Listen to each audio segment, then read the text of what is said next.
Hello दोस्तों, स्वागत है आपका आपके अपने YouTube चैनल स्टडी कंटेंट में। आज हम आपके लिए लेकर आए हैं दिसंबर मंथ की मूमल करंट अफेयर का नेक्स्ट पार्ट। अगर आपने हमारे पिछले वाली पार्ट नहीं देखे हैं तो देख लीजिएगा जा करके, और अगर आप हमारे चैनल पर पहली बार विजिट कर रहे हैं तो चैनल को सब्सक्राइब कर दीजिए और पास में बेल आइकन का बटन है उसे प्रेस कर दीजिए ताकि आने वाली वीडियोज़ की नोटिफिकेशन सबसे पहले आपको प्राप्त हो सके। तो चलिए शुरू करते हैं इस वीडियो को। आज हम इस वीडियो में डिस्कस करेंगे राष्ट्रीय परिदृश्य के बारे में। ठीक है, देखिए मूमल मैगजीन में से काफ़ी यानी कि 95% तक की जो करंट अफेयर है वो मैच हो जाती है आपके किसी भी कॉम्पिटिटिव एग्ज़ाम्स में। ठीक है, राजस्थान के जितने भी एग्ज़ाम होते हैं उनमें 95% तक आपको इसमें से करंट अफेयर मिल जाएगी। तो आपको इसी मैगज़ीन को बार बार पढ़ना है। किसी 4 बुक्स को 4 बार पढ़ने से अच्छा है कि एक ही बुक को 4 बार पढ़ लिया जाए। ठीक है, फर्स्ट क्वेश्चन है कि हाल ही में किस भारतीय को अंतर्राष्ट्रीय आपराधिक पुलिस संगठन की कार्यकारी समिति में एशिया का प्रतिनिधि चुना गया है? तो ये चुना गया है प्रवीण सिन्हा को। यह है प्रवीण सिन्हा और इन्हीं को अभी अंतर्राष्ट्रीय आपराधिक पुलिस संगठन की कार्यकारी समिति में एशिया का प्रतिनिधि चुना गया है। बात करें इंटरपोल की यानी कि अंतर्राष्ट्रीय आपराधिक पुलिस संगठन की, तो यह एक अंतर सरकारी संगठन है जिसके 194 देश हैं जो सदस्य देश हैं, और ये क्या कार्य करता है? तो ये पुलिस बलों के बीच समन्वय स्थापित करने का कार्य करता है। प्रत्येक सदस्य देश में इंटरपोल का एक नेशनल जो सेंटर ब्यूरो होता है वो होता है। और भारत की बात करें तो भारत में जो CBI है वही हमारी नेशनल सेंट्रल ब्यूरो के रूप में नामित की गई है, यानी कि जो CBI है वही हमारी नेशनल सेंट्रल ब्यूरो है। नेक्स्ट क्वेश्चन है कि अमेरिकी data intelligence firm morning consult द्वारा जारी सर्वे के अनुसार विश्व के सबसे लोकप्रिय नेता है? तो ये हैं नरेंद्र मोदी। ये हैं नरेंद्र मोदी और यहीं अभी विश्व के सबसे लोकप्रिय नेता बने हैं। नेक्स्ट क्वेश्चन है कि पराग अग्रवाल है जो बने ट्विटर के CEO। ये हैं पराग अग्रवाल और यहीं अभी ट्विटर के CEO बने हैं। नेक्स्ट क्वेश्चन है कि हाल ही में किस देश के सेना प्रमुख को राष्ट्रपति रामनाथ कोविंद ने भारतीय सेना के जनरल की मानद रैंक से सम्मानित किया है? तो ये किया है नेपाल के सेना प्रमुख को। नेक्स्ट क्वेश्चन है इसमें कि नवंबर 2021 में राज्यसभा के महासचिव नियुक्त किए गए हैं? तो ये किए गए हैं PC मोदी को। PC मोदी यानी कि प्रमोद चंद्र मोदी को। ये हैं प्रमोद चंद्र मोदी और इन्हीं को राज्यसभा के महासचिव के रूप में नियुक्त किया गया है। नेक्स्ट क्वेश्चन है कि भारत के नए नौसेना प्रमुख बने हैं? तो ये बने हैं R हरि कुमार। ये हैं R हरि कुमार और यहीं अभी भारत के नए नौसेना प्रमुख बने हैं। ये इंपॉर्टेंट है क्वेश्चन। नेक्स्ट क्वेश्चन है कि प्रवर्तन निदेशालय यानी कि ED के निदेशक जिनका कार्यकाल 1 साल के लिए बढ़ाया गया है? तो ये बढ़ाया गया है संजय कुमार मिश्रा का। यह है संजय कुमार मिश्रा और इन्हीं का भी 1 साल के लिए कार्यकाल बढ़ाया गया है। यह है प्रवर्तन निदेशालय के निदेशक हैं। नेक्स्ट क्वेश्चन है इसमें कि 15 मई 2022 को संत की उपाधि से सम्मानित होने वाले पहले भारतीय होंगे? तो ये होंगे देव सहायम पिल्लई। ये हैं देव सहायम पिल्लई और यहीं अभी संत की उपाधि से सम्मानित होने वाले पहले भारतीय होंगे। नेक्स्ट क्वेश्चन है कि भारत में संयुक्त राष्ट्र के रेजिडेंट को कोऑर्डिनेटर के रूप में किसे नियुक्त किया गया है? तो ये किया गया है सोम्बी शार्प को। ये हैं सोम्बी शार्प और इन्हीं को अभी संयुक्त राष्ट्र की रेजिडेंट के कोऑर्डिनेटर के रूप में भारत में नियुक्त किया गया है। यह भारत में संयुक्त राष्ट्र की जो टीम है, जो संयुक्त राष्ट्र की जो टीम भारत में कार्य करती है उसका नेतृत्व करेंगे सोम्बी शार्प। नेक्स्ट क्वेश्चन है कि गृह मंत्रालय ने किस पुलिस स्टेशन को वर्ष 2021 का देश का सबसे सर्वश्रेष्ठ पुलिस स्टेशन का दर्जा दिया है? तो ये दिया है सदर बाजार पुलिस स्टेशन जो कि दिल्ली में स्थित है। याद रखना है आपको, इम्पोर्टेंट है। नेक्स्ट क्वेश्चन है कि प्रधानमंत्री नरेंद्र मोदी ने 25 अक्टूबर 2021 को देश के सबसे बड़े अंतर्राष्ट्रीय एयरपोर्ट का शिलान्यास किया है। तो ये कहाँ किया है? तो ये किया है जेवर, नोएडा, उत्तर प्रदेश में। ये भारत का सबसे बड़ा अंतर्राष्ट्रीय हवाई अड्डा होगा और दुनिया का चौथा सबसे बड़ा एयरपोर्ट होगा। यह पहला शुद्ध शून्य उत्सर्जन वाला हवाई अड्डा होगा और यह भारत में पहली बार होगा कि एकीकृत मल्टी मॉडल कार्गो हब के साथ हवाई अड्डे का निर्माण किया जाएगा। उत्तर प्रदेश का ये 5वां हवाई अड्डा होगा और देश में अभी तक तमिलनाडु और केरल राज्य हैं जिनमें 4 हवाई अड्डे हैं और उत्तर प्रदेश पहला राज्य बनेगा जहां पर 5 हवाई अड्डे होंगे। नेक्स्ट क्वेश्चन है कि भारत का पहला खाद्य सुरक्षा संग्रहालय कहाँ खोला गया है? तो ये खोला गया है तंजावुर, तमिलनाडु में। भारत का पहला है, इम्पोर्टेंट है, ठीक है। कहाँ खोला गया है? तंजावुर, तमिलनाडु में। यह खाद्य सुरक्षा संग्रहालय भारतीय खाद्य निगम और Visvesvaraya industrial and technological museum के द्वारा विकसित किया जाएगा।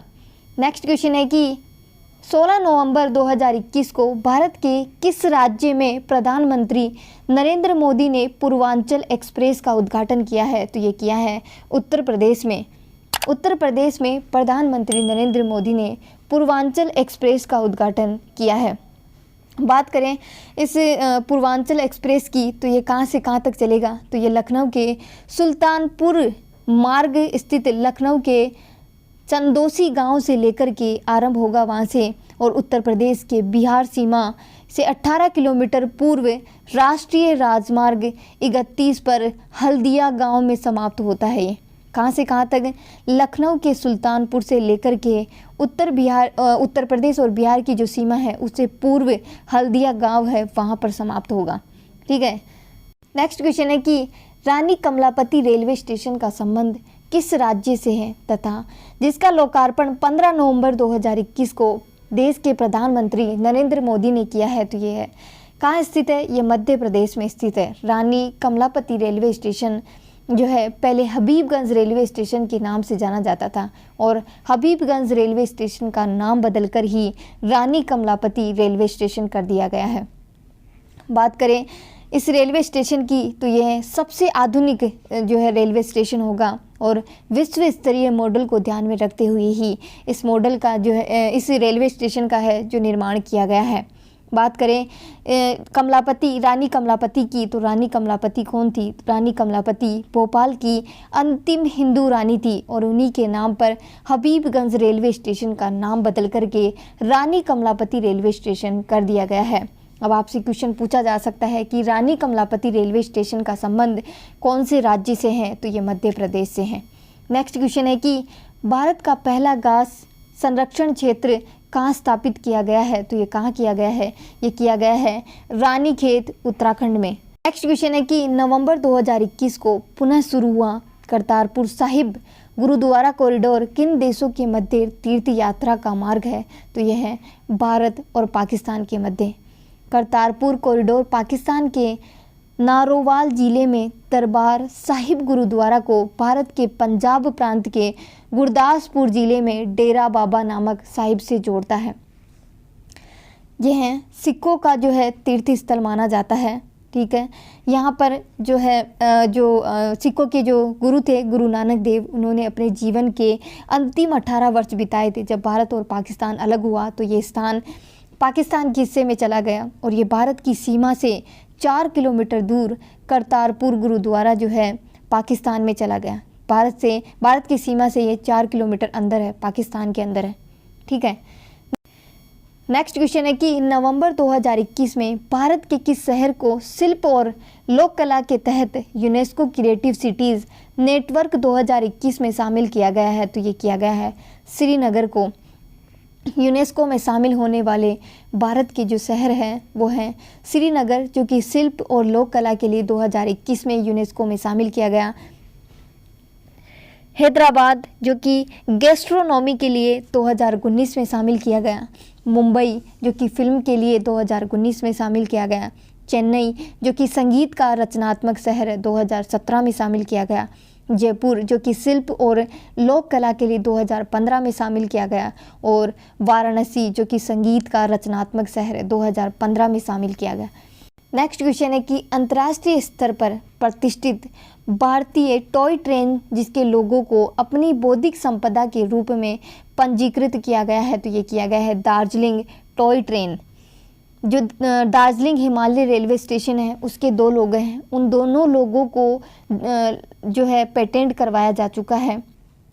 केंद्रीय वाणिज्य और उद्योग मंत्रालय के तहत पेटेंट, डिज़ाइन और ट्रेडमार्क महानियंत्रक के साथ लोगों को जो है पंजीकृत कराने की प्रक्रिया अगस्त 2021 में शुरू की गई थी, जो प्रक्रिया अब पूर्ण हो चुकी है। ये जो दोनों लोगो हैं वो 1 सदी से भी अधिक पुराने हैं, इसलिए इनका पेटेंट करवाया गया है। अब दुनिया में इस लोगो के उपयोग के लिए भारतीय लिखित अनुमति और शुल्क के भुगतान की आवश्यकता होगी, यानी कि इस लोगो का यूज़ अगर कोई अदर व्यक्ति यानी कि दूसरे देश के व्यक्ति अगर करते हैं तो उनको इसका शुल्क जो है प्रदान करना पड़ेगा। DHR जो है यानी कि दार्जिलिंग हिमालय जो रेलवे स्टेशन है वो काफ़ी पुराना है। ब्रिटिश काल में 1879 से लेकर के 1881 के मध्य जो है ये बना हुआ है DHR यानी कि दार्जिलिंग हिमालय रेलवे स्टेशन। तो आप सोच सकते हैं कि ये काफ़ी पुराना है और सन 1999 में यूनेस्को की विश्व धरोहर स्थल में भी इसे घोषित किया गया था। नेक्स्ट क्वेश्चन है कि प्रधानमंत्री नरेंद्र मोदी ने आदि शंकराचार्य की समाधि और प्रतिमा का अनावरण किया है, तो ये कहाँ किया है? ये केदारनाथ उत्तराखंड में किया है। बात करें आदि शंकराचार्य की तो ये इन्हें दक्षिण भारत में भक्ति का जनक माना जाता है। भक्ति आंदोलन के जनक के रूप में जाना जाता है आदि शंकराचार्य को।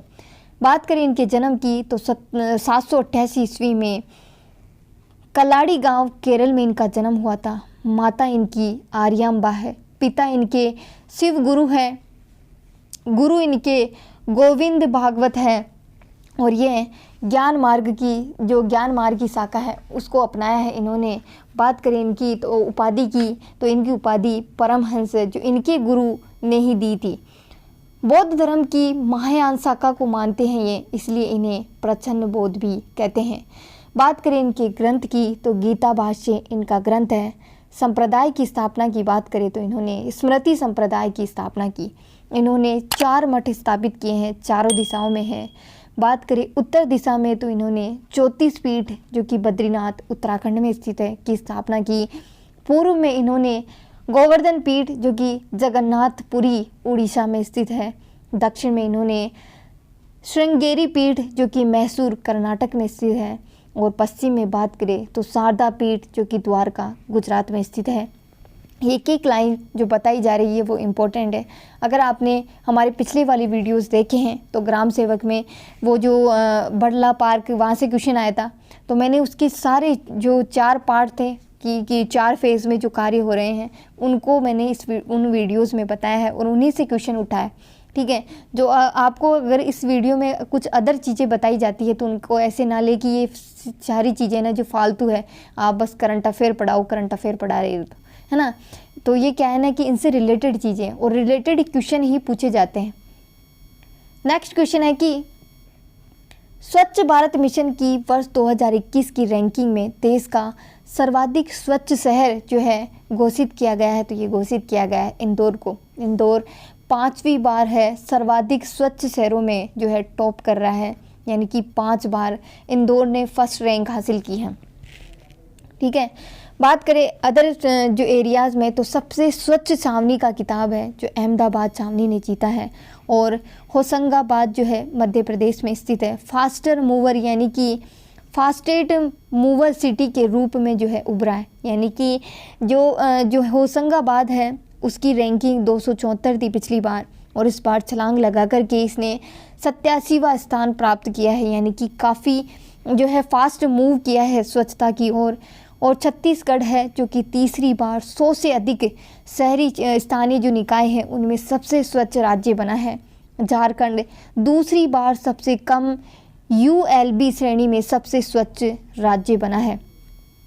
ठीक है, और ये स्वच्छ सर्वेक्षण का जो है 6ठा संस्करण था। इसमें 143 शहरों को 3 स्टार रेटिंग दी गई है और 1 लाख से कम आबादी वाले जो है टॉप 3 शहर हैं। वीटा शहर है, आपको नंबर 1 ही याद रखनी है। ठीक है, शेष यानी कि तेज़ी से जो है सबसे तेज़ी से फास्टेस्ट मूव करने वाला होशंगाबाद बना है। नागरिकों की प्रक्रिया में सर्वश्रेष्ठ छोटा शहर है तो त्रिपुटी है।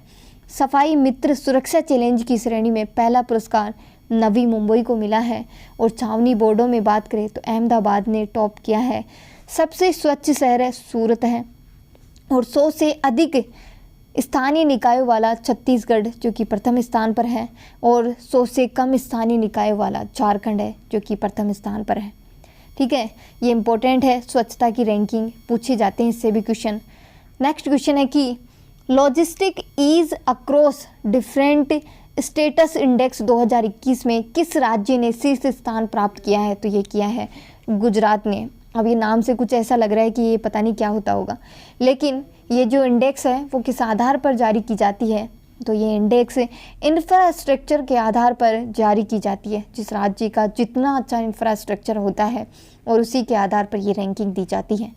नेक्स्ट क्वेश्चन है कि नवंबर 2021 में केंद्र सरकार ने किस राज्य केंद्र शासित प्रदेश के लिए राज्य सैनिक बोर्ड को मंजूरी प्रदान की है? तो ये की है लद्दाख के लिए। नेक्स्ट क्वेश्चन है स्मार्ट पुलिसिंग इंडेक्स 2021 में किस राज्य की पुलिस ने देश की समग्र रेटिंग में पहला स्थान प्राप्त किया है? तो ये किया है आंध्र प्रदेश ने। नेक्स्ट क्वेश्चन है कि देश के किस पर्वतीय स्थान पर दुनिया की सर्वाधिक ऊंचाई पर स्थित सड़क का निर्माण किया जा रहा है? वो भी सीमा सड़क संगठन के द्वारा इसका निर्माण किया जा रहा है। तो ये कहाँ किया जा रहा है? ये लद्दाख में किया जा रहा है। बात करें इसकी ऊंचाई की तो 19,300 फीट जो है इसकी ऊंचाई होगी। मीटर में बात करें तो 5,798.25 मीटर की ऊंचाई पर स्थित होगी और ये इम्पोर्टेंट है। नेक्स्ट क्वेश्चन है कि 23 नवंबर 2021 को भारतीय रेलवे ने व्यापक पर्यटन संभावनाओं के दोहन के लिए किस नवीन योजना की घोषणा की है? ये घोषणा की है भारत गौरव की घोषणा की है। नेक्स्ट क्वेश्चन है कि 23 नवंबर 2021 को नीति आयोग के द्वारा जारी सतत विकास लक्ष्य शहरी सूचकांक डैशबोर्ड 2021 और 22 में किस शहर ने शीर्ष स्थान प्राप्त किया है? तो ये किया है शिमला ने शीर्ष स्थान प्राप्त किया है। बात करें नीति आयोग की तो नीति आयोग की स्थापना 1 जनवरी 2015 को की गई थी। इसके अध्यक्ष प्रधानमंत्री होते हैं और इसका मुख्यालय नई दिल्ली में स्थित है। ये जो SDG इंडेक्स है वो 46 लक्ष्यों पर आधारित होती है। नेक्स्ट क्वेश्चन है कि नवंबर 2021 में नीति आयोग के द्वारा जारी बहुआयामी गरीबी सूचकांक 2021 के अनुसार भारत का सबसे गरीब राज्य है तो यह है बिहार है। ठीक है, ये जो बहुआयामी गरीबी जो सूचकांक होता है वो नीति आयोग के द्वारा जारी किया गया है और इसके जो नीति आयोग के उपाध्यक्ष हैं वो राजीव कुमार है। ये भी आपको याद रखना है। और इसमें सबसे इम्पोर्टेंट चीज़ है कि राजस्थान जो है भारत का 8वां सबसे गरीब राज्य है, जहाँ की 29.46% आबादी गरीब है। ये इम्पोर्टेंट डेटा है, किसी भी एग्ज़ाम में आपसे पूछा जा सकता है। नेक्स्ट क्वेश्चन है कि हाल ही में जारी राष्ट्रीय परिवार और स्वास्थ्य सर्वेक्षण 5 के आंकड़ों के अनुसार भारत में प्रति 1000 पुरुषों पर कितनी महिलाएं हैं? तो यह है 1020। ऐसा पहली बार हुआ है कि 1000 पुरुषों पर महिलाओं की संख्या 1020 हुई है। नेक्स्ट क्वेश्चन है कि 12 नवंबर 2021 को प्रधानमंत्री नरेंद्र मोदी ने भारतीय रिजर्व बैंक की किन 2 योजनाओं का शुभारंभ किया है? तो पहली योजना है कि रिजर्व बैंक की खुदरा प्रत्यक्ष योजना जो है उसका शुभारंभ किया है। और इस योजना के तहत क्या होगा कि जो खुदरा प्रत्यक्ष योजना है उसमें भारतीय रिजर्व बैंक की खुदरा प्रत्यक्ष योजना का उद्देश्य सरकारी जो प्रतिभूतियां हैं यानी कि सरकार की जो संपत्ति है उसमें बाजार में खुदरा निवेशकों की पहुंच को बढ़ाना है। इसके तहत आम आदमी भी आसानी से जो सरकार की प्रॉपर्टी है उसको खरीद सकता है, यानी कि अपना हिस्सा वहाँ भी पा सकता है। इस योजना के तहत निवेशक भारतीय रिजर्व बैंक के हवाले से ऑनलाइन जो है सरकारी प्रतिभूति जो खाते हैं वो निःशुल्क खोल सकते हैं। और इस योजना की शुरुआत के साथ भारत कुछ चुनिंदा देशों में आ गया है। यानी कि भारत की जो प्रॉपर्टी है उसमें आप भी यानी कि आम आदमी भी पैसा लगा सकता है। दूसरी योजना है कि रिजर्व बैंक एकीकृत लोकपाल योजना। ये योजना क्या है?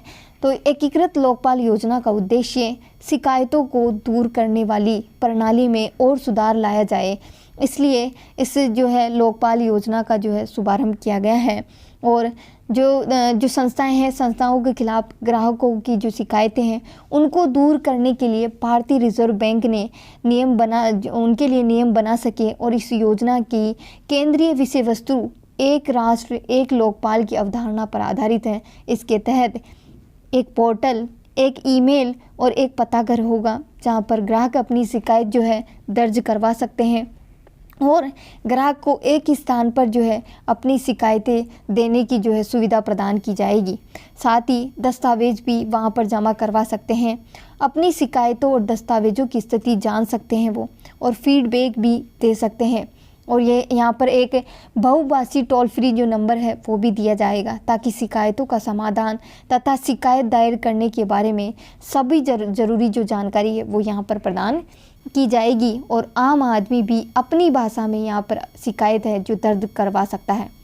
नेक्स्ट क्वेश्चन है कि डेयरी सहकार योजना का शुभारंभ 31 अक्टूबर 2021 को केंद्रीय गृह और सहकारिता मंत्री अमित शाह ने अमूल के 75वें स्थापना वर्ष के समारोह के अवसर पर डेयरी सहकार योजना का जो है शुभारंभ किया है।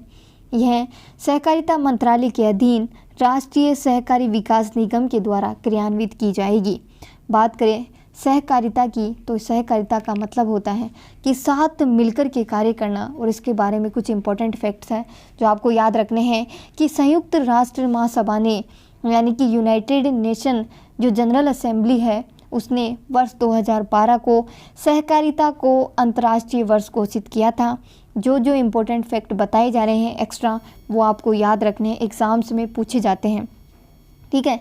नेक्स्ट है इसमें कि संविधान के भाग 3 के अंतर्गत अनुच्छेद 19(1) सी में यूनियन और एसोसिएशन के बाद सहकारिता शब्द है जो जोड़ा गया है भाग 3 अनुच्छेद 19(1) सी में, जो कि भारत के सभी नागरिकों को एक मौलिक अधिकार का दर्जा देता है सहकारिता के रूप में।